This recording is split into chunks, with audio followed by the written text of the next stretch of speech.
Why don't we start out by asking about your background, your family, where you grew up, and how all this influenced the course of your life? I grew up in Hattiesburg, Mississippi, um, in the 40s and 50s, in a very segregated, racially segregated um, state. I am the third oldest of 9 children. My parents had 5 girls and 4 boys. Um, we were poor but didn't know it, so to speak. I guess you've heard that expression before. Um, but we lived our entire lives were lived within black community. Um, that is to say that our schools and churches were segregated, our communities, um, the movies were segregated. If we went to a movie, we had to sit in the balcony while the white kids sat down um, on the floor, or the first floor. But it didn't. I mean, I hated segregation and the discrimination that came with it, but I can't say that I wanted to integrate with the white people I knew because they were not very kind people. Um, I, we were happy in our all black settings. We um, we had our friends, our sports teams. We went to the football games, basketball games. I mean, in other words, all I'm saying is that it was segregated, but over hundreds of years, black people had built their own communities, and we were self-reliant in a very real sense. I never came in contact with white people unless it was at a grocery store or at a store or some kind of place of business. They they didn't live in our community. We didn't live in theirs. But that was not the most important thing for us. I think the most important thing for us was that within our own independent, on separate schools, for example, we were pushed to achieve. Um, we had very strong role models. We had teachers who viewed us as their successors. In other words, they were preparing us, and they used to say this: "We're preparing you. We're teaching you so that you can one day come back and teach or be whatever you want to be." Um, and they took a very personal interest in us, to the point where they would come to our house when we were younger to talk to our parents. And teachers lived in the community as well. So that was good. I mean, I was not unhappy about any of about the way we interacted with each other, and the way we lived. What I was unhappy about was the tremendous discrimination of, for example, in paying my father 1/3 of what the other workers got. Um, he was an auto mechanic.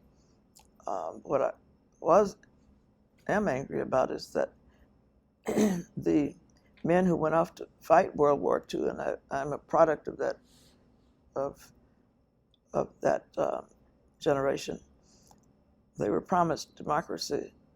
I mean, they went to fight for democracy abroad, and they came back, and most of them couldn't even use the GI Bill because it's not convenient. I mean, they didn't live in. They would have to go away to one of the colleges or wherever in order to study, but there were no local schools near them. They didn't get the FHA loans that white men who were also in World War II got. So they came back to the same segregation, and they did a number of things. One is that they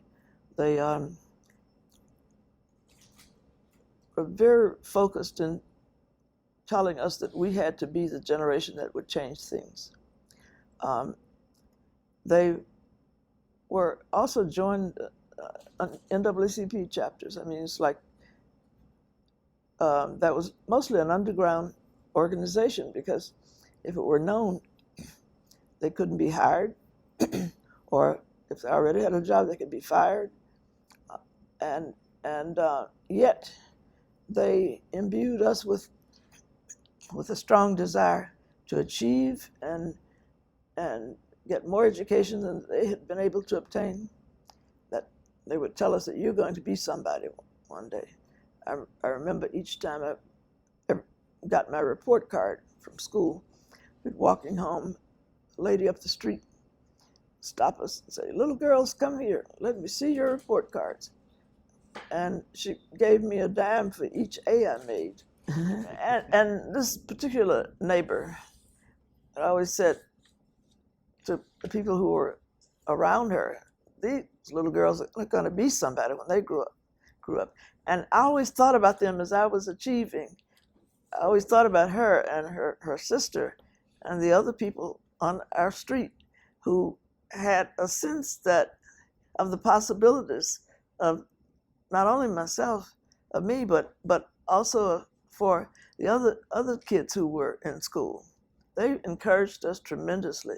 They had not been able to, they didn't have the opportunities we had. Even though ours were limited, they were significant compared to those of the generation before us.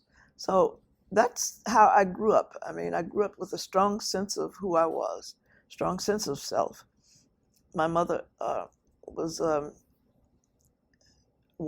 the fifth oldest of 11 children. And her father was the only African American to serve on a grand jury at the turn of the century in the county where they lived. He was highly regarded in his community, and he taught his children that they were going to be somebody when they grew up, and that they didn't have to kowtow to anyone. So they passed that on to us. Each generation before them passed it on. And so we got the message. So all of my cousins, can repeat the same phrases.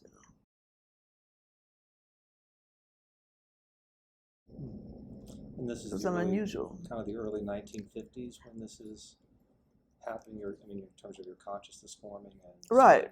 Things. I mean, I had a strong sense of injustices from the time I was quite young.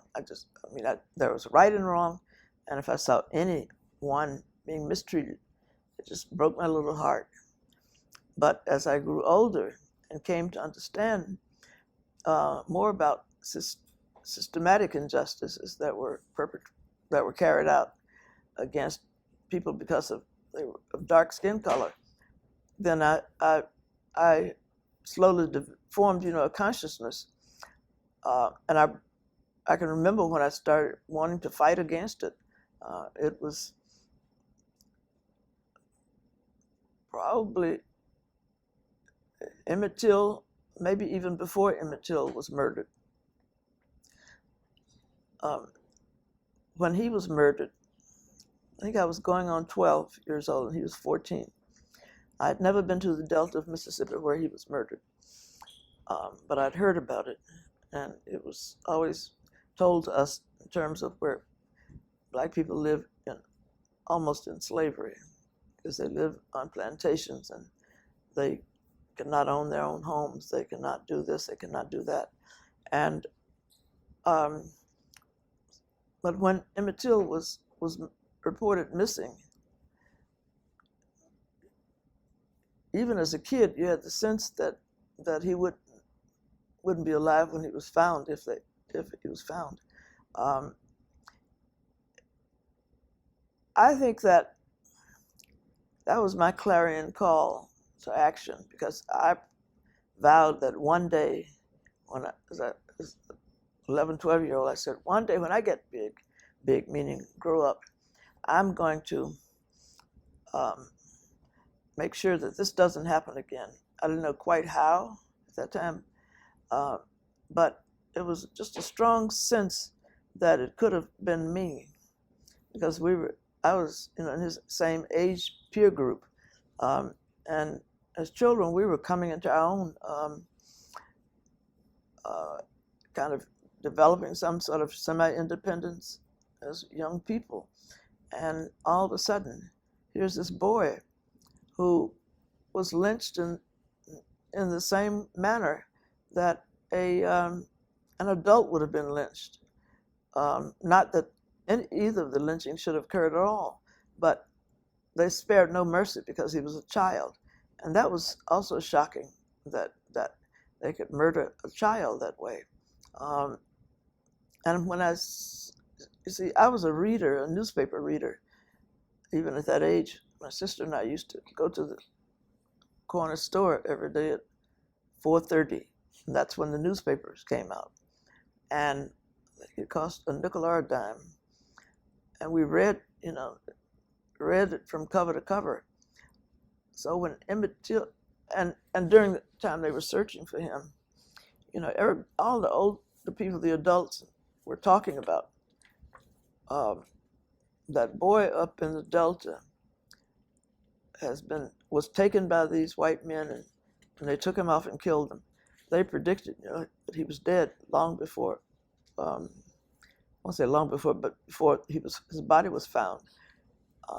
And I was terrified that it could happen to me, that it could happen to my brother who was younger than me, that it could happen to my father, and just really angry as well. So when I saw the cover of Jet magazine that showed his decomposed body on the cover, I was horrified, but I was also determined that one day I'm going to get even with people who do these kinds of things. And the funny thing is that years later, when I talked to people who had also joined the Student Nonviolent Coordinating Committee, a SNCC, they said that the picture of Emmett Till's body on the cover of Jet magazine left a profound impression on them as well, and that they set out in their lives to one day change things, or they said they were going to change them. And I went to the first time I went to the Museum of African American History and Culture here in Washington, and there's one room that is reserved for his small casket, and there's a bench in front of it. In the old Negro churches, black churches, it was called the mourning bench, M-O-U-R-N-I-N-G. And I was so overcome that I just broke down and cried and sat on that bench, because it took me back, transposed me in time to time when I was almost 12 and saw that picture. And it's remarkable that it still has that kind of impact. And if you go to the museum, you'll see a line of people. It's the only part of the museum where you'll see a line of people waiting to go through to observe it. Children, at our ages, we didn't know any children who had died, any children who had been killed. I mean, you just didn't do things to children. I mean, they were kind of, sure, they attacked your father, and they might tell you, "Go on, boy, now get on away from here, boy. Are you going to get in trouble?" But whereas the sheriff would hit your father over the head for something minor infraction, or even if it wasn't an infraction. But the kids were left to be. That was when the beginning of my consciousness. How did it impact your life as an adult? Emmett Till is never far from my mind, and has never been that far from my mind. I told his mother, Mrs. Mamie Till Mobley, that when I met her at a conference in the 1980s in Atlanta that honored women in the civil rights movement, I told her that her son, I told her about being a young kid in Mississippi at the time, and what I just described. But I told her, I asked her, I said, why did you allow them to take a picture of him without the embalmer, the mortician fixing his face. They could have, done some cosmetic work on it. She said, I wanted the world to see what they had done to my baby. And by doing so, she caused me to, that act alone, caused us to continually think about Emmett Till. We're planning a conference next year, and one of the panel discussions we're going to have is from Emmett Till to Trayvon Martin, because Trayvon Martin represents your generation, is to your generation what Emmett Till was to mine. So I have always thought about how we keep that from happening again, what happened to him, from happening again. I've used it as a motivation to fight for justice, to fight against poverty, to fight against incarceration of black people, and particularly to fight against the violence that takes place, where black men and boys and black girls and women, are exploited or mistreated or disregarded. So Emmett Till remains a powerful symbol in my mind. So when you get to high school, you feel this new sense that you want to do something. You've now made this commitment. How did that happen in high school, and then how did that lead you when you went to college? Well, in high school, I was very active in every organization there was. I was the good citizen. In fact, in college, I got an award from one of the male fraternities, the Citizen of the Year award. But I was very, very engaged in my community, engaged at church, but engaged particularly in high school.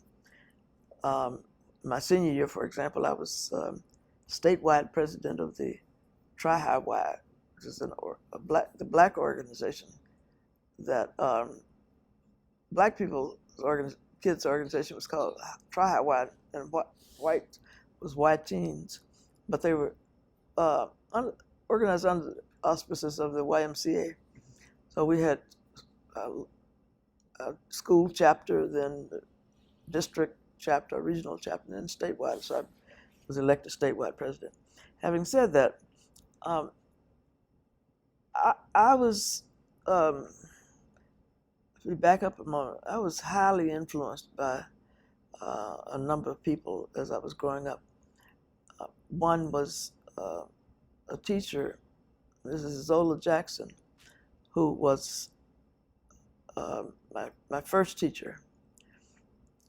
I went to school when I was 3 and a half, and she taught me to read. And later, she also was given $100 a year to buy books for the school library. Now, the library consisted of a bookshelf in her classroom. I won't go into the fact that we also had the hand-me-down white books from the white schools. When the white kids finished, after several years of using the books, then we got the books. So you could see their names written in the books and so on. But all of that reinforced my sense early on that there was so much injustice that we would have no choice but to fight against it at some point. I was also influenced by a family friend who supplied us with his copies of the Chicago Defender, the Pittsburgh Courier, Jet, and Ebony magazines. He subscribed to them, and when he read them, after he read them, then he gave them to my sister Dory and to me. And so we were quite aware of what was going on outside Mississippi. I should mention here that the press was censored in Mississippi. There was never any news in the Hattiesburg American newspaper about anything positive happening to black people or any news about what was going on outside in the outside world. The purpose was to keep all of us ignorant in a way, white people and black people. We didn't get a TV station in Hattiesburg until about 1957 or 58. And so we got 15 hours of national news with the NBC, when NBC had the Chet Huntley, David Brinkley news hour, or news, and it was 15 minutes. So that's the only time we heard about what was going on in the larger society, the larger world.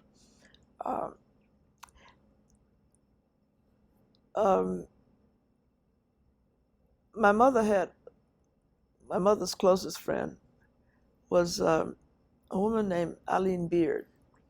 She was the sister of the civil rights martyr who was murdered, Vernon Dahmer. And she asked my mother if she could take my sister and me, Dory and me, take us to Jackson, Mississippi, to the statewide and AACP meetings.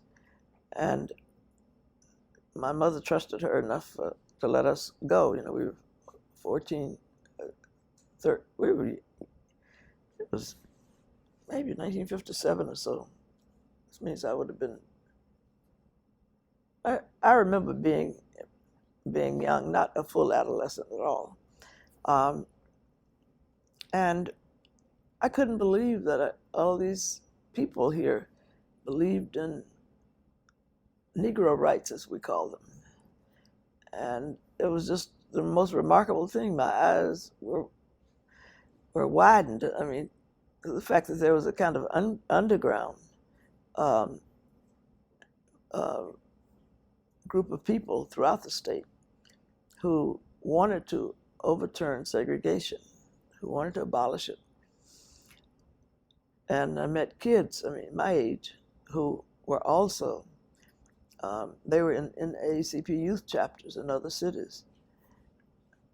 We eventually, Mr. Dahmer and Clyde Kennard, eventually organized an AACP youth chapter for us in Hattiesburg. But I cannot overstate the fact that we had mentors. And I tell young people today that they can't wait until someone seeks them out to mentor them. They have to find people, like-minded people. If you've got a sense that things aren't right, you know, you can bet there are adults around who feel the same way, and they can help you. They can guide you. We were young. I mean, we weren't 18-year-olds by any means. I remember the night our NAACP youth chapter was organized. Medgar Evers drove down from Jackson. It was at True Light Baptist Church, I believe. I think it was True Light. And Medgar Evers was there. Dr. Murph from Laurel was a city of 30 miles away. He came with a busload of young people our age who were in the Laurel in the ACP youth chapter. So it was just remarkable. I mean, just fun. And it was also illegal. And I loved it. Yeah. So those are just some of the influences, early influences on us. We used to ride in that car up to Jackson with Vernon Dahmer, Eileen and Kenneth Beard, her husband, Clyde Kennard, and who also died at the hands of the white people who incarcerated him for allegedly stealing chicken feed, and he didn't, and he went to Parchman Penitentiary for it. And he got very ill, with colon cancer and would have died in prison had we not organized a campaign to ask the governor to release him on medical grounds. The governor didn't want him to die in the custody of state, so he was released. And I remember going home when he got out of prison. I was in college by then. I went home to Hattiesburg to see him. And it was amazing that he said he had no bitterness toward anyone. He was kind of supernatural in a way. I mean, he didn't. I guess what I'm saying is that he was the most extraordinary person that you could meet. Once you get to Jackson State, how do you continue or kind of take the next step in your activism? My sister and I went to Jackson State College in the fall of 1960.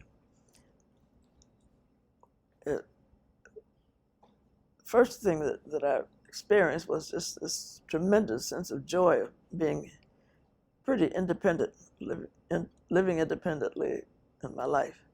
And we had curfews, but I didn't have someone like my mother saying, you can't do this, you can't do that, even though we still had to be in the dorm by when it turned dark at night. So I just felt empowered, as a young woman to be outside my parents' home. But we continued our friendship with Medgar Ivers. We had relatives living in Jackson who were active in the NAACP, and they came on campus and got us and took us to the NAACP meetings near the campus. We also renewed our friendship with Medgar Evers, whom we called Mr. Evers. And we used to go to his office to talk to him about our interest in civil rights and so on. And he was always very, very encouraging. And he would tell us news about where he traveled recently, because he drove throughout Mississippi day and night on those dark, lonely 2-lane highways, going from one city to another. And remains in my mind he and Bob Moses, who led the Mississippi movement, were the two bravest people I ever knew.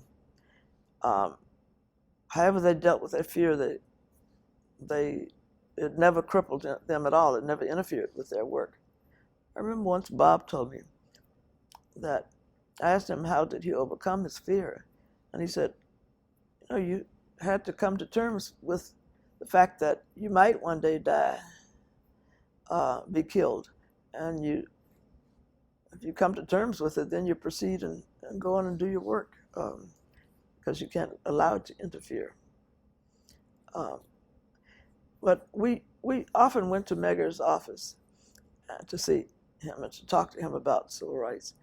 And one day we were there, we learned from him there would be the first Mississippi sit-in. We asked him if we could join it, and he said, yes, you can. We wanted to be in the sit-in, and he later said, no, now that I think about it, no, you can't do that, because I would never know what to say to your mother if you got arrested, when you get arrested. One time, Medgar came on campus and he said, I was in Hattiesburg yesterday and I met your mother. I said, you met my mother? He said, yes, I was in a grocery store and I introduced myself to this nice lady there, and she said, oh, you're from Jackson. Well, I have children at Jackson State. I have 2 girls there. And she said, can you take this money to them? It was whatever she was using, had left over after she bought some food to cook. And he brought it on campus. It wasn't a lot of money, but I was just so shocked and so glad too that my mother had met Medgar Evers, She didn't really know who he was. She wasn't active in the movement or anything. So, but he felt a responsibility. He met her, and then what happens, when you get arrested, I would have to call your mother and tell her, and she'll be angry with me about it. So, and he also said that because we were enrolled in a state college instead of a private school, we would be expelled. But he did encourage us to rally behind the students, Tougaloo College students, after they sat in. And we did, helping to organize, with other students, we organized a campus protest. Believe it or not, the only acceptable protest we could think of was a prayer meeting. In the South, you had prayer before and after every event. And you're still doing, that still goes on. So anyway, it all ended horribly because the president of the college broke up the prayer meeting in front of the library that night. He knocked my roommate down to the ground, and he brought the police on the campus to force us to go into our dorms. The next day, we marching to the courthouse for the arraignment of the Tougaloo College students who had sat in at the public library. And all of a sudden, we got to the corner of the intersection of Rose Street and Pearl Streets. And police had set up a roadblock. Then they attacked us, started shooting tear gas, and they had police dogs. And God, the dogs was one thing that was just terrifying. I mean, I had this subliminal feeling like I was chased by,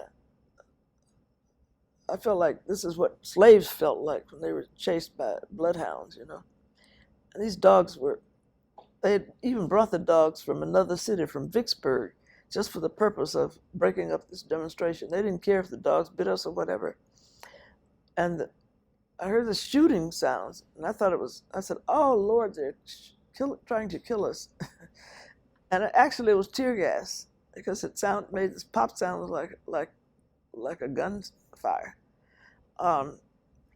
And they started chasing us, so we scattered. And I eventually got back to the campus, but it was a very harrowing experience. And that sealed my fate, because when we came back from spring break, the president of the college called an early spring break. Now, when we came back to the campus, the next day he called it early spring break. And we went home. By the time we got back a week later, we learned that he had expelled my roommate. Actually, I knew the night he knocked my roommate to the ground, he sent the dean over to tell her that she was expelled.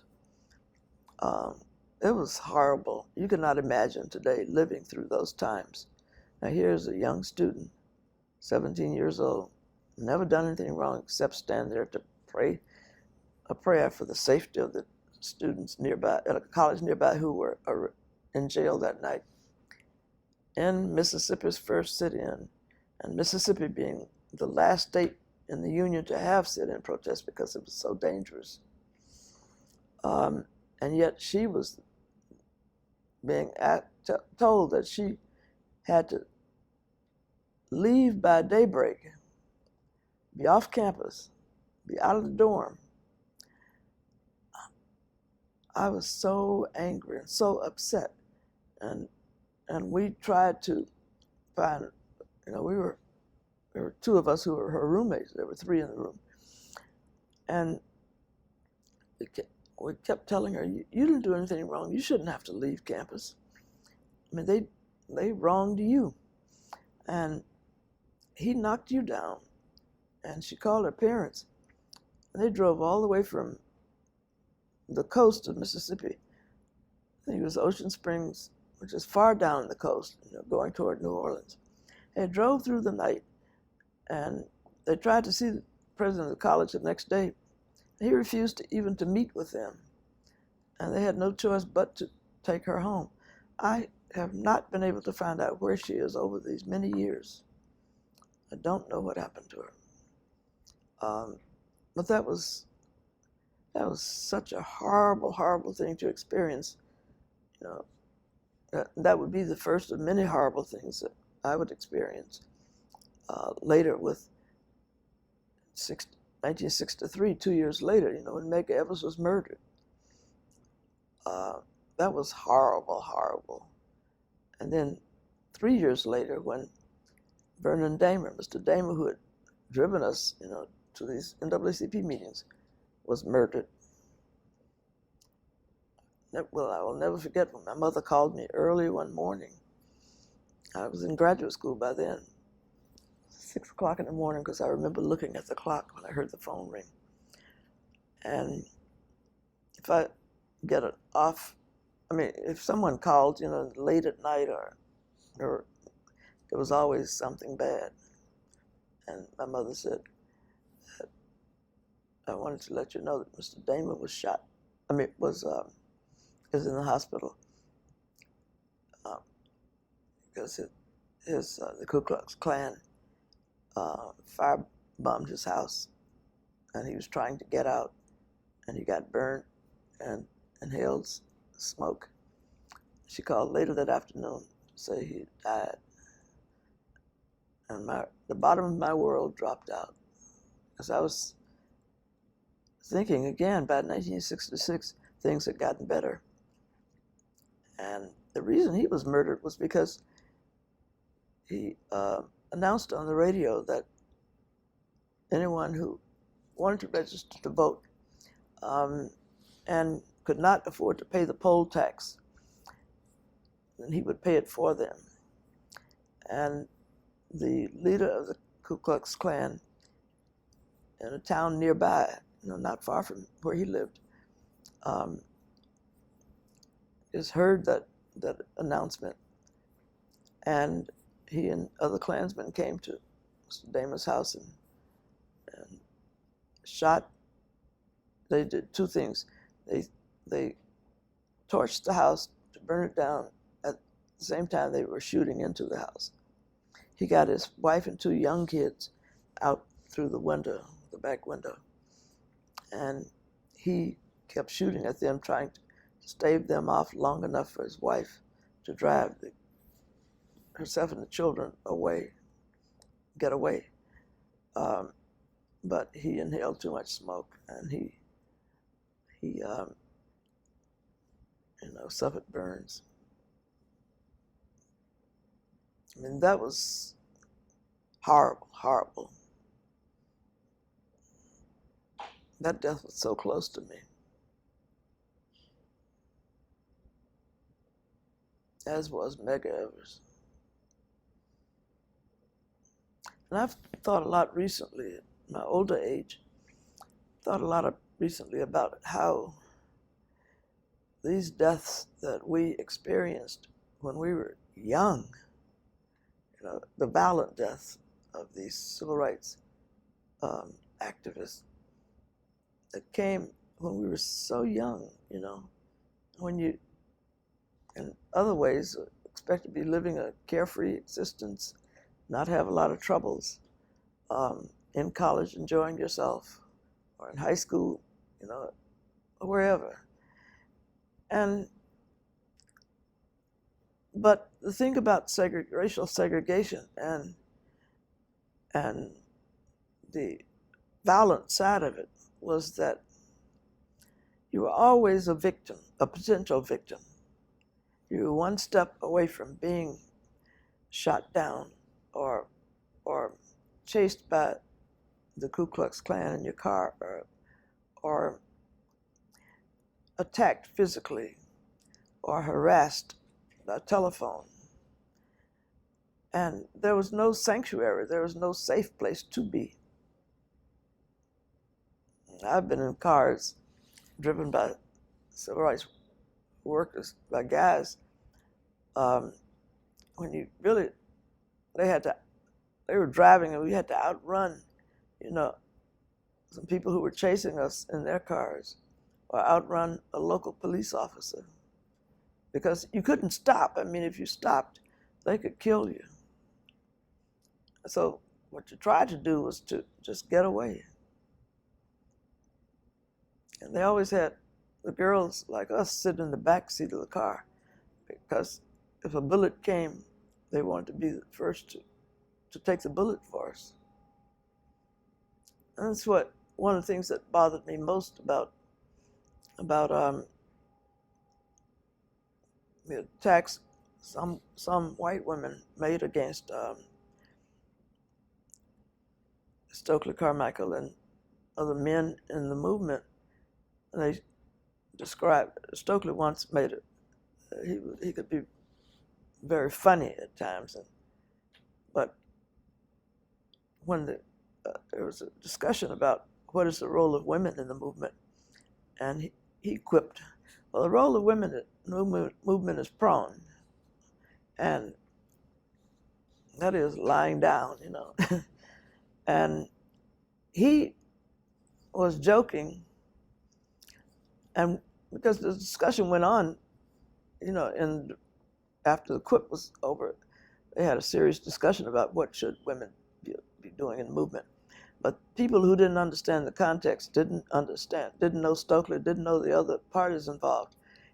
Some of the feminists used that to carry out their narrative that men oppressed women in the movement, or the fact that white women were not allowed to go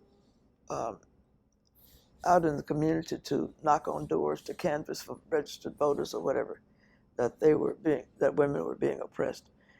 And you see, I came at that from a completely different direction. Like the guys would tell us, you got to sit in the back seat and get down, hold your heads down. Meant that they didn't want us to take the bullet. They didn't want us to get shot, and they were doing it. I mean, they were. It's like first we regard them more like brothers than anything else, So it really bothered me and hurt me over time, over the years, when people misunderstood the intent of some of our actions, And I'm covering some of this in the memoir I'm writing. What is the proper interpretation of things you see, things that you hear about?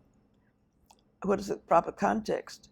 And if you don't understand the context from the perspective of those who lived through it, then you could really come up very short and make some very wrong assumptions about historical events that occurred.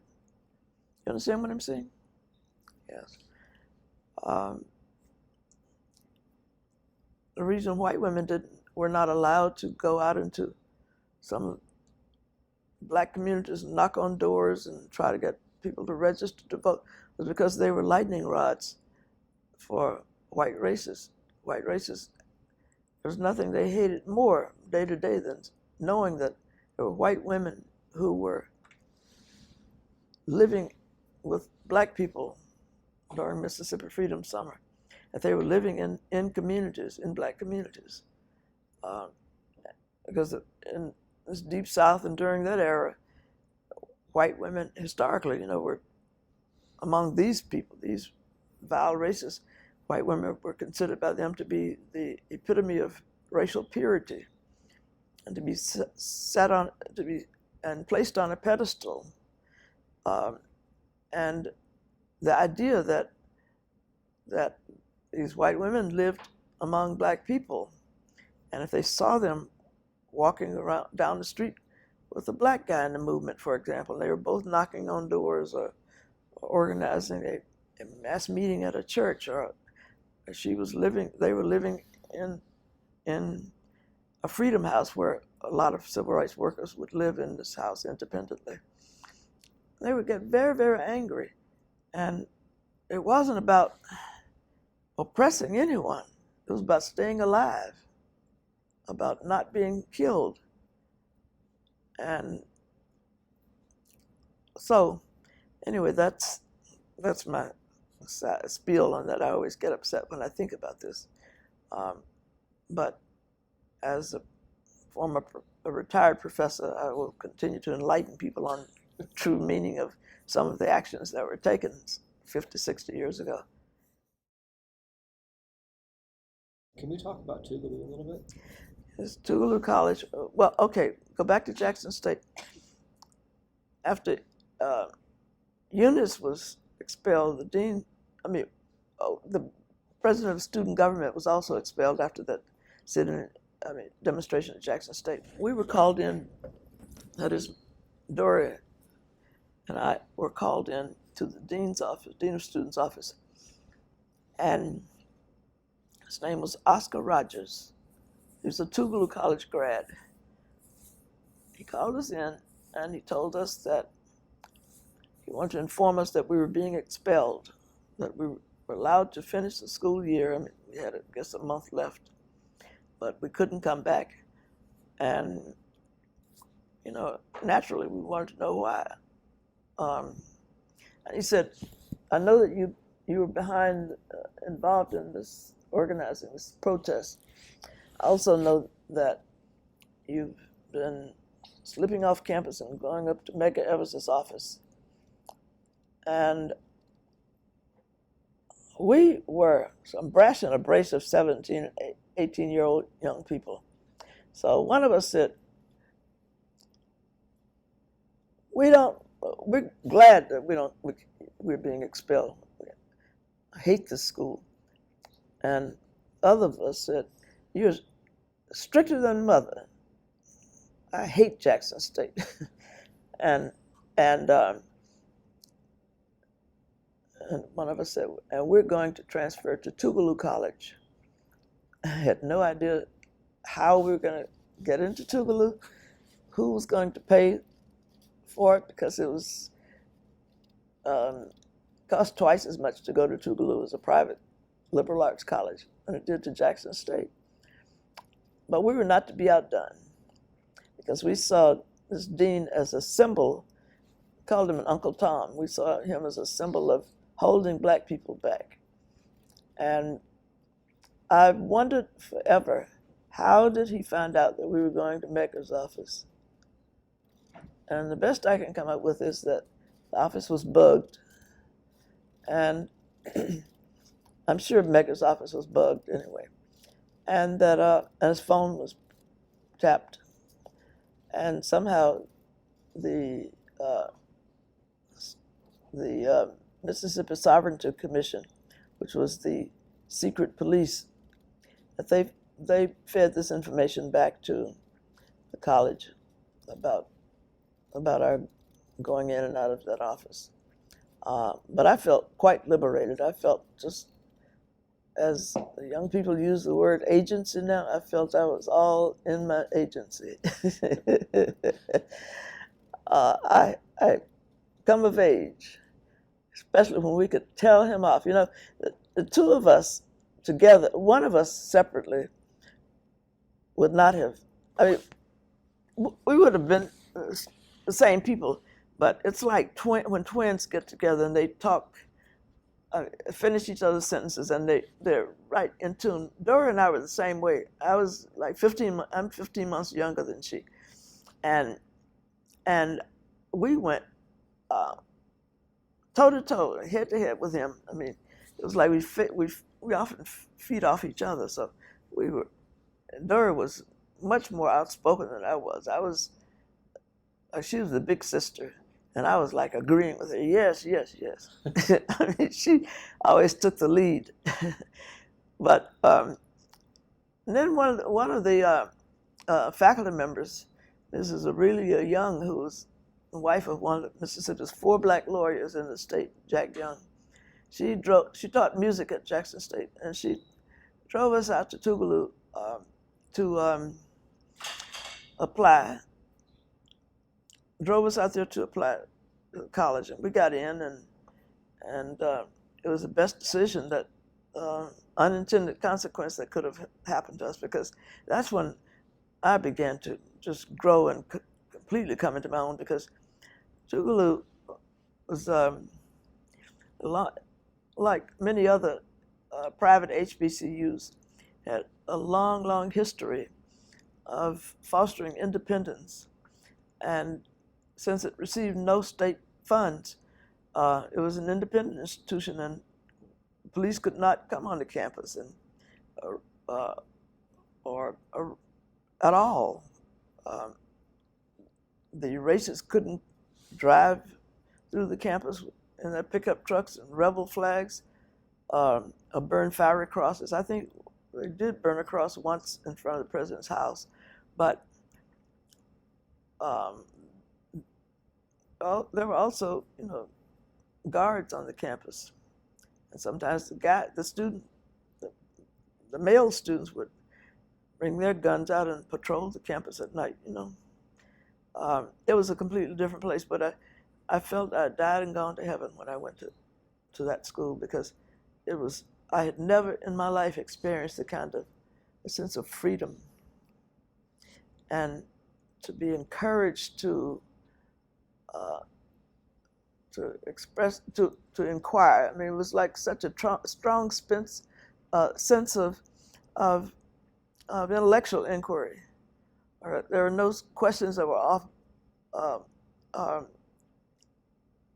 off limits within the classroom. Whereas at Jackson State, you had to be careful what you said. I mean, you couldn't openly discuss civil rights in the classroom. I mean, because the professor who would allow such a discussion would be called in, maybe even fired. I cannot express how horrible it felt to be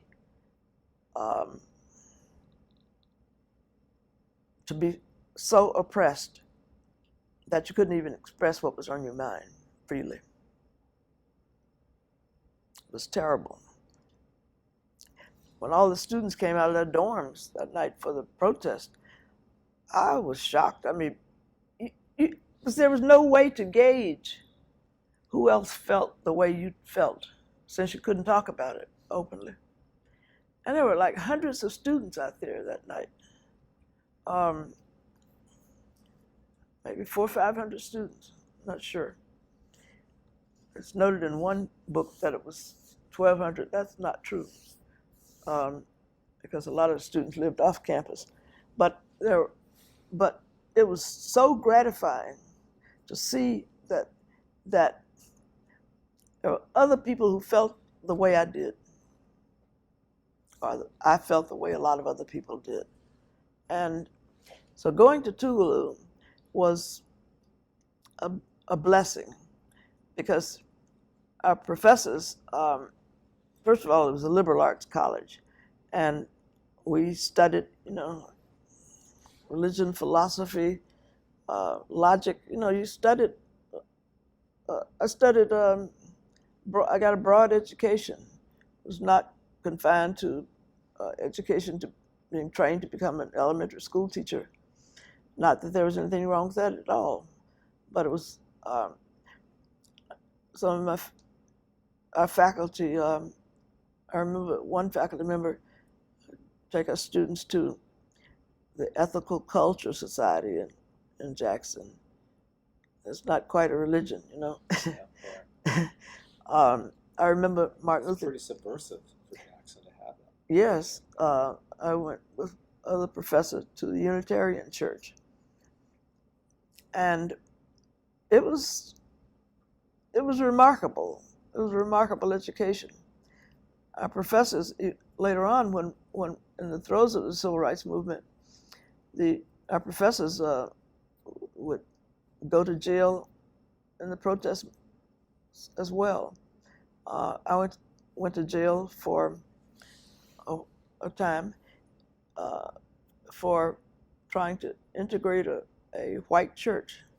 There's this big, imposing Galloway Methodist Church in downtown Jackson, and we students had a campaign, a civil rights campaign, to try to integrate the churches, because we felt that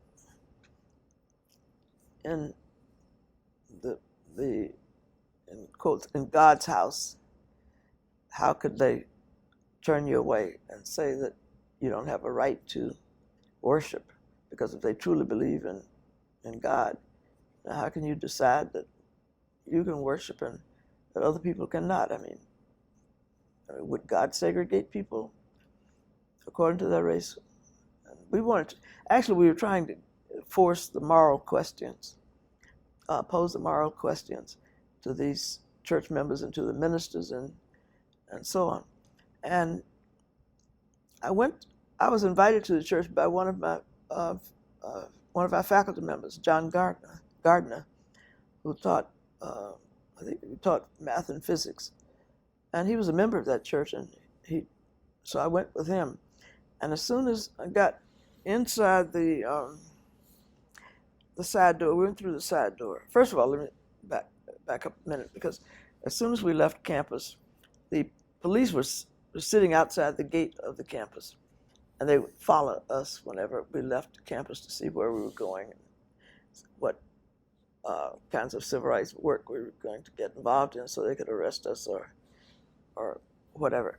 So Mr. Gardner and I were driving out of the campus, and then as soon as we turned right to go to Jackson, the police were sitting right there behind us and followed us all the way into the church. When Mr. Gardner and I got inside the church, I was told, "You cannot come in, you're not free to worship here." And I said, "I'm simply here to worship." Something I forgot. I have copious notes of a lot of these events. So I said something to the effect that I'm here only to worship. And then it was one of the trustees or deacons said, "If you do not leave, we will have no choice but to have you arrested." And the police was standing right there. So I wouldn't leave, and then they took me to jail. And that jail cell that day, female jail cell, there were black female students from Tougaloo who had gone to other churches. So we had a cell full of Tougaloo women, and we stayed in jail a long time. It was less than a week, but close to it. We didn't get bailed out immediately. And we had fun in jail too. People always laugh. Oh, you're laughing. People always laugh when I say this, because they weren't about to do anything really harmful to us, because everybody knew that there are these Tougaloo women students who were in jail, and they knew it would not be looked unkindly if we were raped or beaten up or whatever. So I remember I didn't like the food.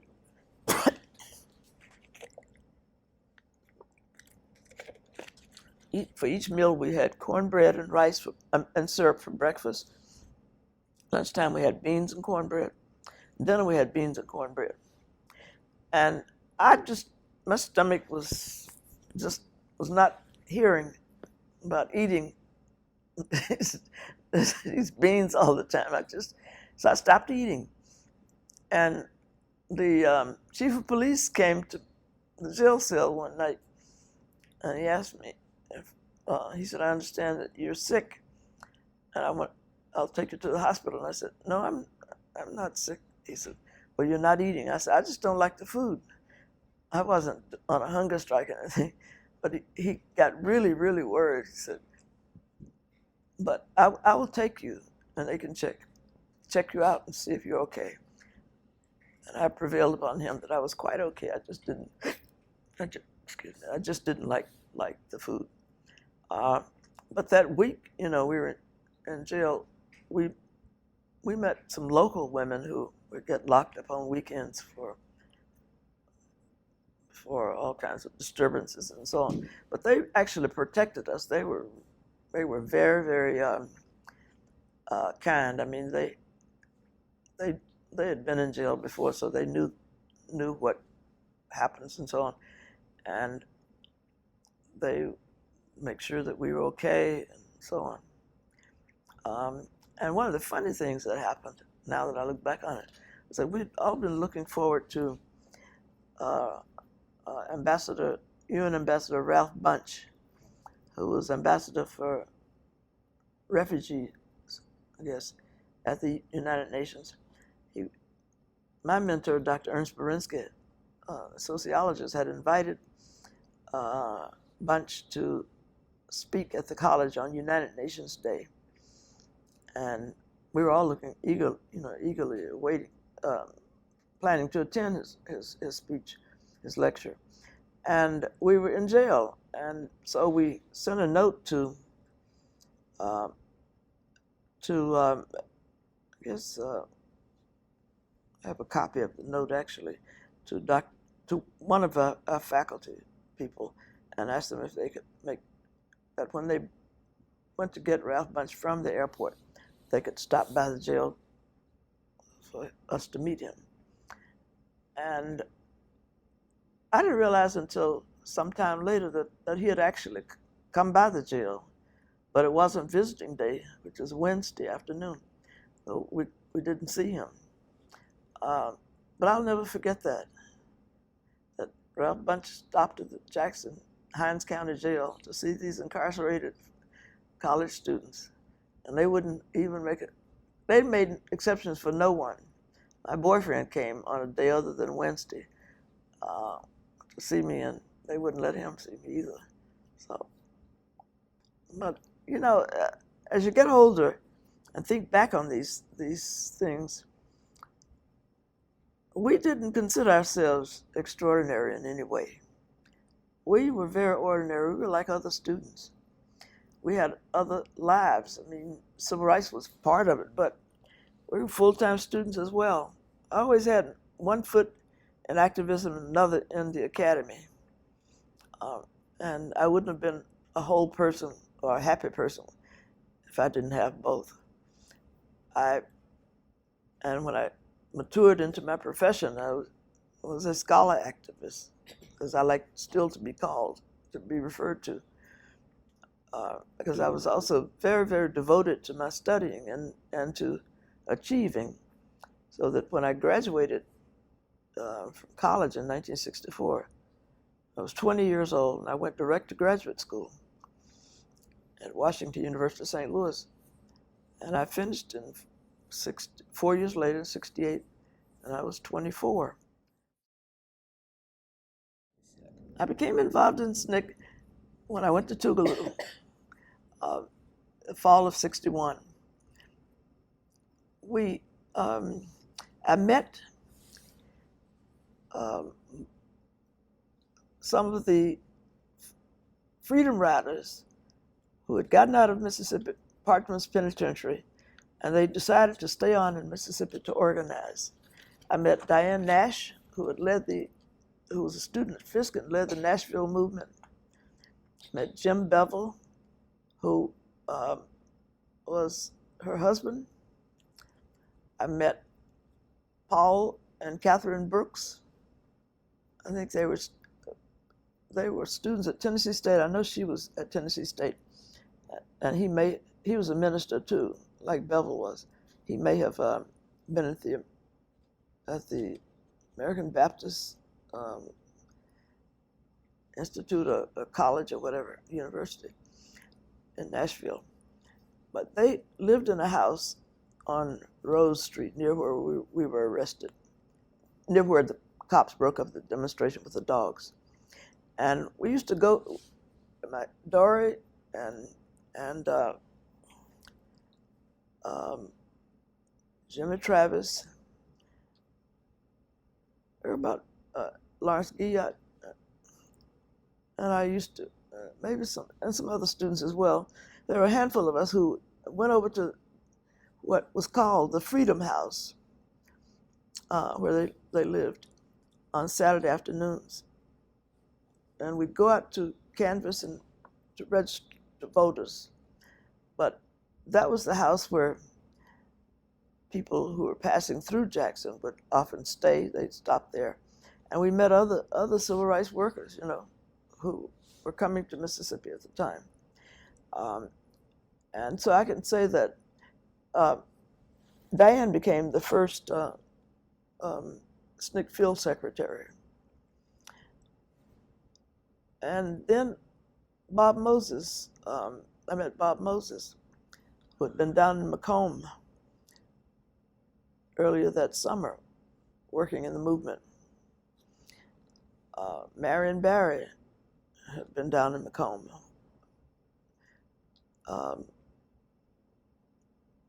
Chuck McDew, who became a chairman of SNCC, were there as well. And others, including Hollis Watkins and Curtis Hayes and Brenda Travis, who were from Macomb.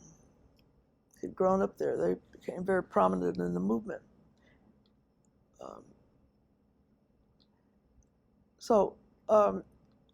I was immediately drawn to the civil rights movement, the nascent movement that was developing.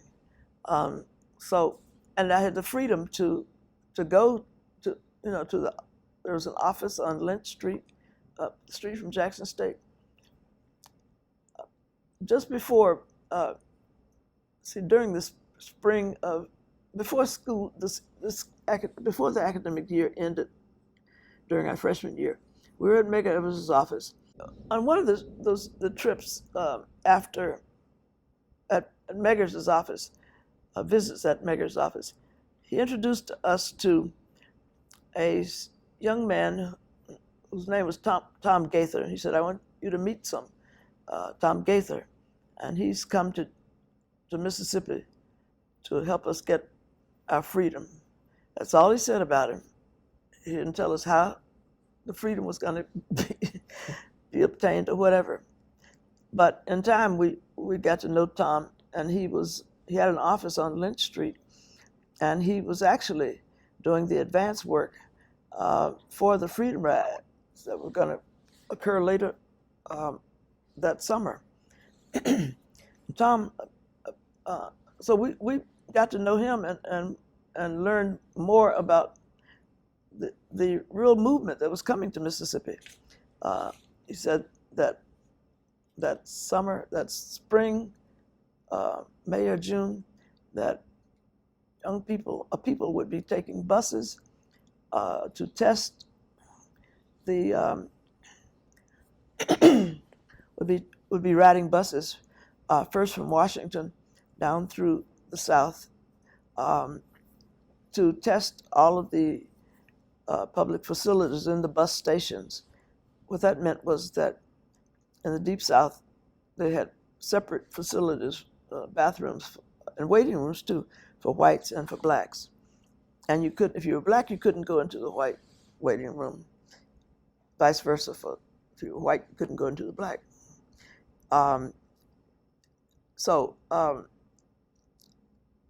We really wish we could have been a freedom rider. Well, I did. Doris says that she didn't want to, but we had to go to Chicago that summer to work. We worked at Spiegel Mail Order House to make money for college, and staying with uncle and aunt. We asked them if we could. I asked them if we could join the freedom rides, and I got my daddy on the phone and talked to him about it, and they decided it was too dangerous, and that they respected our desire to fight for our rights, but they thought we could get hurt. And I learned later that I was too young because I was 17 and you had to be older in order to join the freedom rides. But my radicalization came with joining SNCC.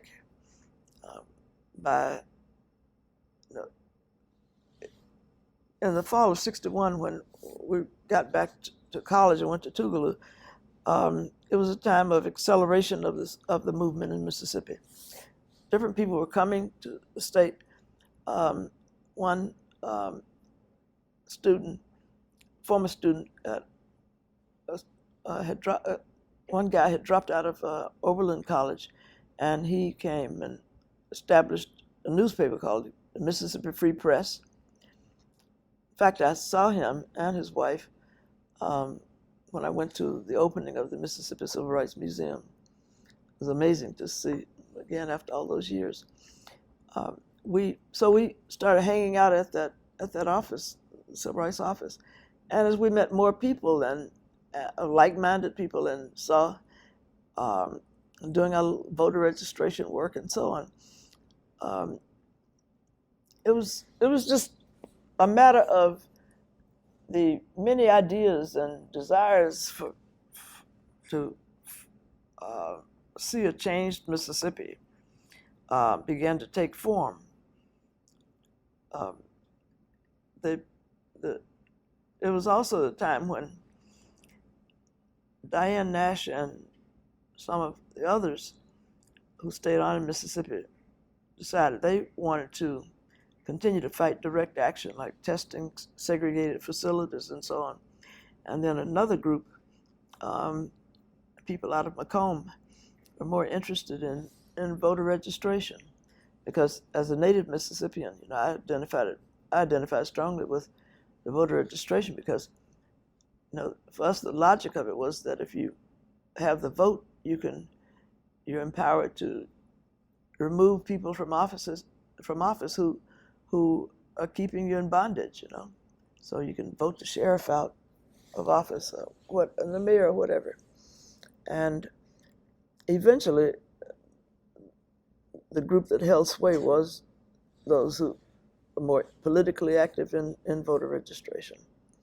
But it was in these early years that I met SNCC people. I think I met Julian Bond at the SNCC office in Atlanta in '62. Well, I met Julian at the same time I met other Rubidoris Robinson, for example, Rubidoris Smith, who was the real engine behind SNCC in the Atlanta office. She kept things moving. I mean, she was, and she and Julian and others had worked with the Atlanta student movement. I was impressed by all of them. Julian was cool, laid back, as he typically was over time. And he was the person who did the communication. I was going to bring some of the files I had early on, including a letter a copy of a letter I sent to Julian, because he had asked me if we could find out whether it would be possible to have a SNCC conference at Tougaloo, and I answered him. But I had some early copies of communications that were sent out of his office. He was in charge of communications, and at that stage it was a telephone, some phone numbers of supporters in the North who could raise bail money for us to get people to get out of jail in the South. It was someone who could contact Friends of SNCC groups on campuses to either host SNCC people on the campus to raise funds, and the recruiting campus recruitment didn't come along until later. But he was just like us. I can't say that. Let's see. Julian and Jim Foreman, who was the executive secretary of SNCC, Rubidoris Robinson, were the three people and then of course William Porter, who ran the mailroom and died last year. Those were some of the people I remember most as being the kind of engine of the Atlanta SNCC office. Now, that was our national office, so we went there for conferences. And it was in '62 when I went to Atlanta that I met him. easygoing. We used the term cool a lot back then. He was cool, unflappable. I mean, beautiful voice. And I also met.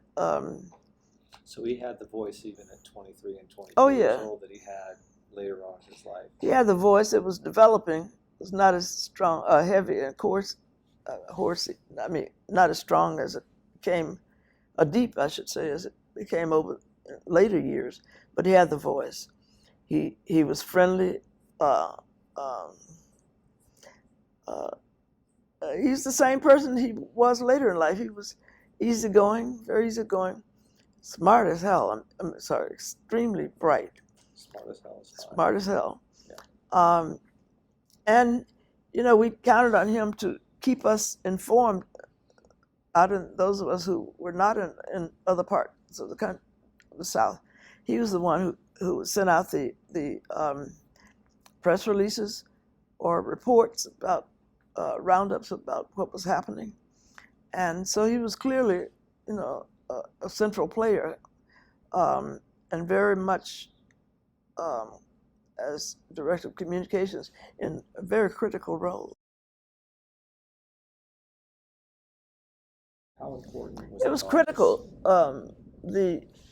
The communications office was the link between us and the outside world.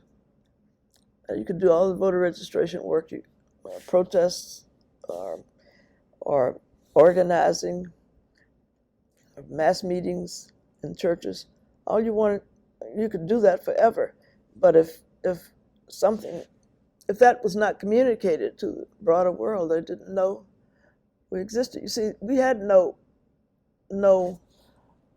other way in which to communicate this information on a day-to-day basis. We had to get the information out ourselves. Remember, reporters didn't start covering the movement in Mississippi until '63. Later in '63. White reporters, I assume. White reporters, yeah. I should say. New York Times, Newsweek magazine were among the two that I remember. Dan Rather coming down in '63. We didn't get large-scale support coverage until Freedom Summer, when the sons and daughters of prominent white people came to volunteer in Freedom Summer. And one of the reasons Freedom Summer was organized very clearly was because we reasoned that if the sons and daughters, we could be arrested forever. But if the sons and daughters of the rich and powerful are prominent, are arrested, that the news would get out in a lot of ways. One is that the media would follow. That is to say, if we had a summer project where hundreds of white students would be recruited to volunteer in Mississippi for that summer, that the media would follow them, whereas with us it didn't.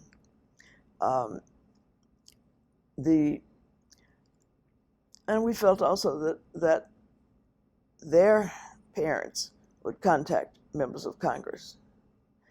Now, mind you, I knew who my congressman, the congressman was who represented Hattiesburg, but I wouldn't call him my congressman.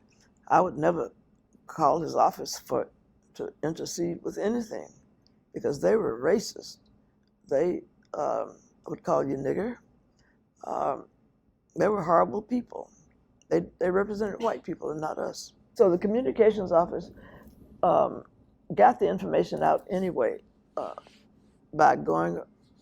got the information out by contacting, as I said, our key supporters outside frequently, most of the time, by asking them to call the local paper and tell them what was happening.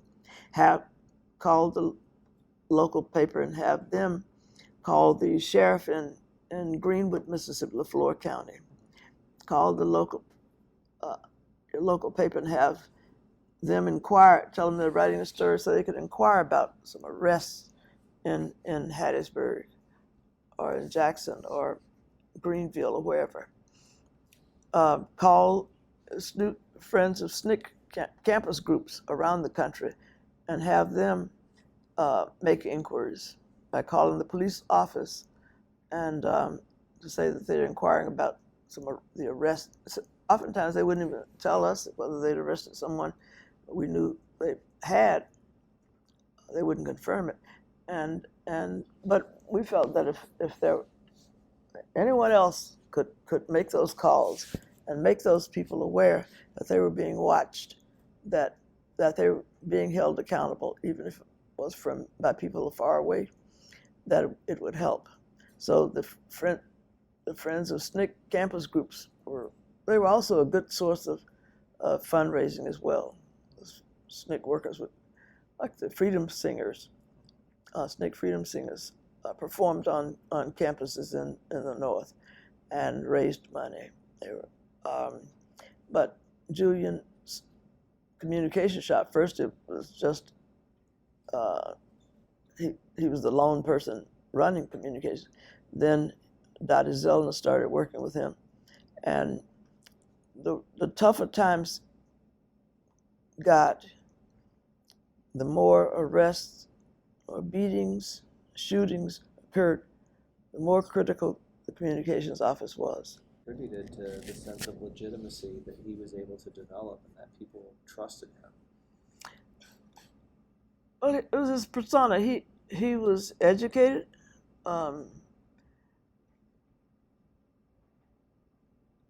He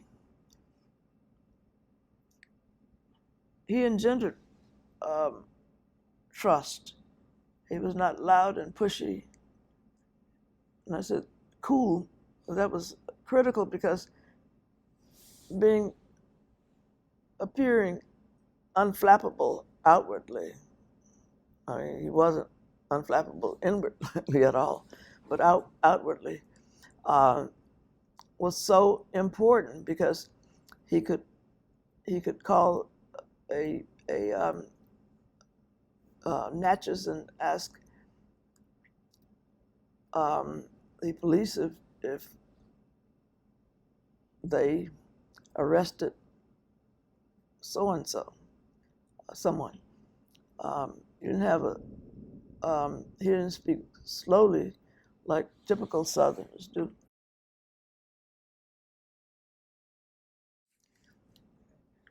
How do you think Julian's family background contributed to his bearing, the way he approached things, and his role in the movement?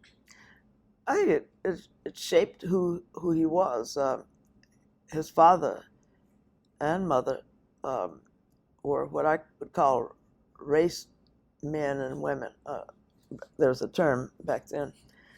That he's a race man. That meant it's on his bench.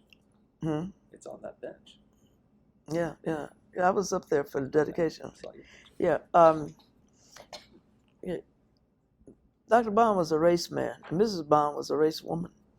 That is to say that they promoted, they advocated for the rights of African Americans. They were also educators. And Dr. Bond was president of Lincoln University. There's a photograph that I think is really incredible of Dr. Bond, of E. Franklin Frazier, the sociologist, of W.B. Du Bois, and of of those people. And they come to Lincoln University, and I guess to speak for some event. And then there's a picture of little Julian and not Alice, Julian and Jane Bond. And they're sitting. I mean, it's so amazing because here these Dr. Bond and these leading scholars, of their generation, and then these little kids, and they're being influenced by these people, or the relationship their parents had with these prominent black thinkers.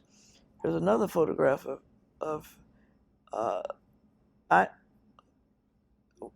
taken when Einstein, who was said to not like to speak on campuses, Einstein made a visit to Lincoln University, and Julian is in that photograph as well. I mean, I don't know, I can't even imagine any other person I know who had the heft, whose family could create an environment in which their child could interact with Einstein in their own home. I mean, that was just truly, truly remarkable. But Julian was the child of educated people. His father's family, Julian's father had brothers and some sisters, but I know his brothers became very prominent as well. There's a book published a long time ago, I think I may still have it, called The Bonds, and it's about that larger Bond family. I knew Julian's first cousin, Dr. Leslie Bond, in St. Louis. He was a physician. In fact, I saw one of Leslie's children, his son, at Julian's memorial service. Julian's was very self-assured too. And I think that came from being brought up in a family that taught him that to have very strong self-esteem and to have a strong sense of who he was, and to be empowered to view himself as someone who was not a victim or downtrodden.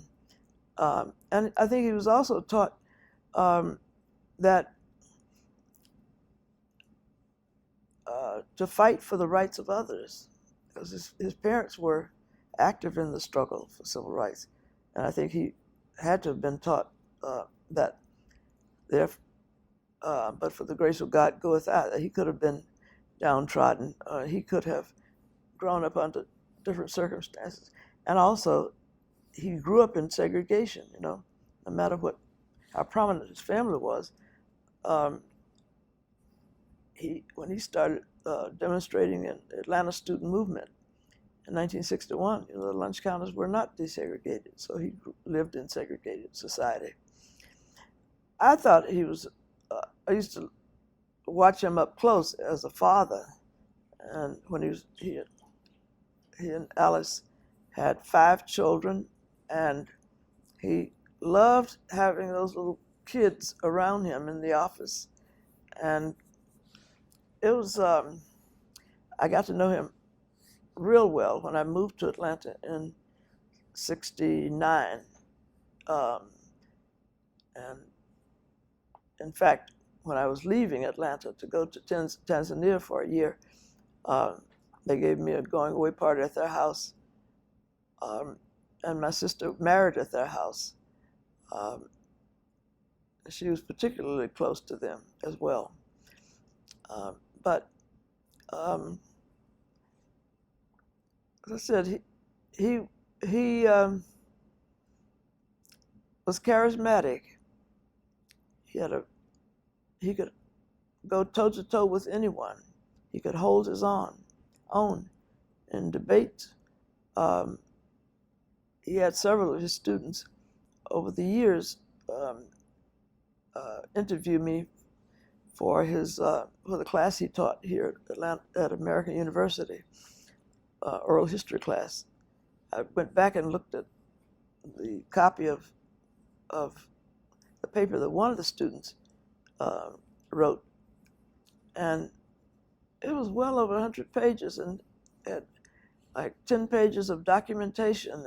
It was just the most amazing thing for an undergraduate that I can imagine. So he taught he was so beloved by his students, whether they were here or down at in Charlottesville at University of Virginia. He invited me down to. He and I appeared on a panel discussion down at UVA. Our relationship continued when he moved here to Washington, and so I saw him often, and one of the things Julian used to say when he was around SNCC people is that he was closer to some of the people in SNCC than he was to members of his own family. We were on the board together of the SNCC Legacy Project, and Julian was at the meetings. I mean, he was in his element. He loved being around SNCC people, because he said that they came into his life and he into theirs when they were all young people and were figuring out who they were and were being shaped by and helping to shape the change that was occurring in the country at the time.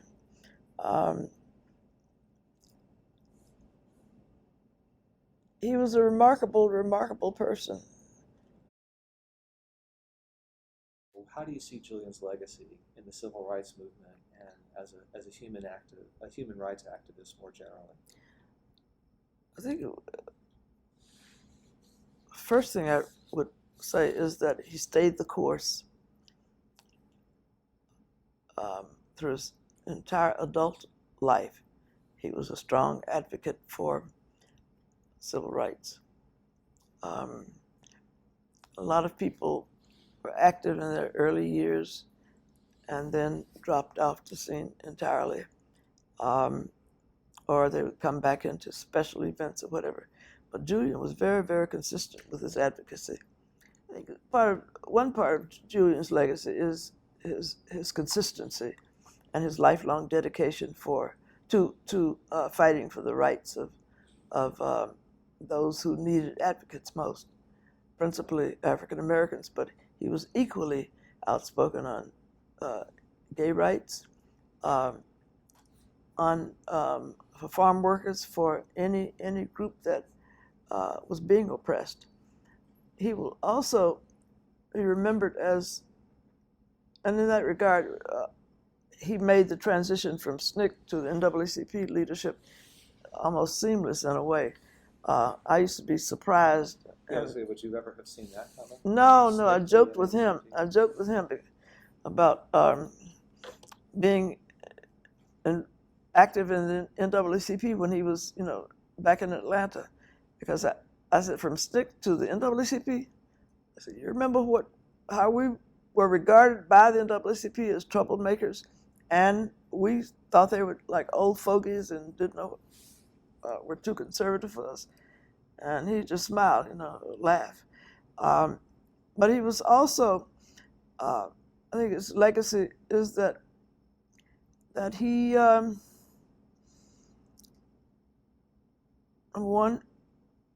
held a seat in the Georgia House at a time when it was almost unimaginable. So he had a strong political legacy as well. And, to be a candidate for vice president of the United States, again, that was just unheard of at that time. So his political legacy, I think, is quite secure.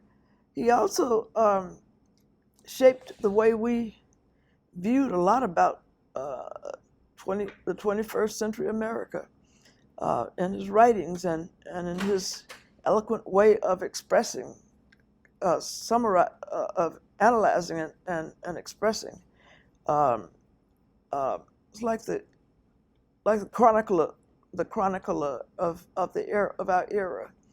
He could articulate better than almost anyone I knew how our generation view the world and our place in it. At his very best, Julian was a historian, and he helped to shape how we viewed the world around us, but he also helped to shape it himself. There was an interaction between his own activism and how he was able to get others by teaching and by lecturing and through his activism to understand the perspective from the activist. I remember having a conversation with him once about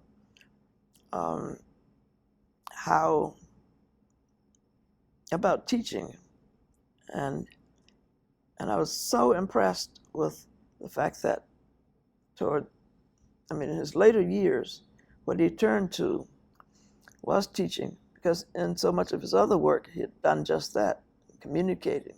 As SNCC communications director, he was teaching people in the outside world how to understand, teaching them about what was going on in those remote communities by sending out releases, by calling, by going on shows to discuss what was happening in the civil rights movement. He communicated throughout his life, at every level. When he had his own TV show, I remember going on it once. He and Armstrong Williams, I believe, had that show together, and they interviewed me. But he was very smart, very, very intelligent, high IQ, and he could make the connections between what happened then and Black Lives Matter today. He saw the continuum of struggle. And so it is not surprising to me that in his later years he turned to teaching. His occupation was teaching. He taught this wonderful class on oral history of the civil rights movement, and several of his students interviewed me for their projects, and the one I was most impressed by was that a young man came to my apartment and he interviewed me, and he produced a paper. It was about 150 pages, which was amazing. But my interview was actually a kind of springboard for him to talk about historical events, about the contemporary society in which we live. But Julian was a great mentor. I think he would be known, particularly by students, as having been an excellent mentor for young people. He was always a very patient person, even back then. You rarely saw him get angry or ruffled. I used to watch him play with his little children, baby in their arms and another one down here on the floor. And he had just such tremendous patience. And I saw, that same temperament expressed in his later years in life. I mentioned earlier that he was on the board of the SNCC Legacy Committee project, rather. And as soon as he came to a meeting with any SNCC event, he just was a different person. He was right in the heart of it. Right in the middle of it. He was in his element, in other words. Julian was a great person, gone much too soon. And we all, those of us who knew him for these 50 more years, still are pained by his passing. But he left a powerful legacy behind.